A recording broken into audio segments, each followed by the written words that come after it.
अयोध्या येथील प्रभू श्रीराम मंदिर प्राणप्रतिष्ठापना सोहळ्याच्या पार्श्वभूमीवर इचलकरंजीत संजय तेलनाडे फाउंडेशन आणि संयुक्त मंगळवार पेठ यांच्या वतीनं गांधी पुतळा चौकात अयोध्येतील श्रीराम मंदिराची हुबेहूब प्रतिकृती साकारण्यात येत आहे।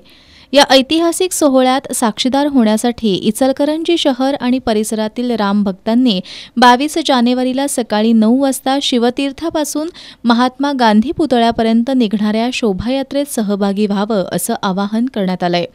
सायंकाळी 7 वाजता महाआरती आणि फटाक्यांची आतषबाजी करण्यात येणार आहे।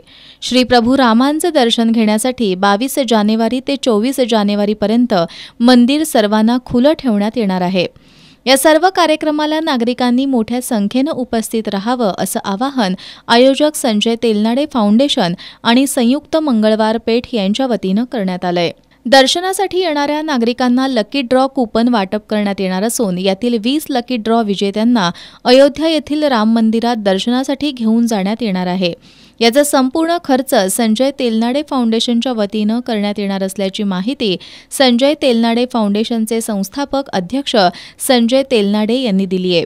या पत्रकार बैठकीला मोहन मालवणकर, भूषण माने, दीपक कोरे, मंगेश मस्कर, गोविंदा सारडा, निखिल पाटील, सचिन कोथमिरे, अमर काळे यांच्यासह अन्य पदाधिकारी उपस्थित होते।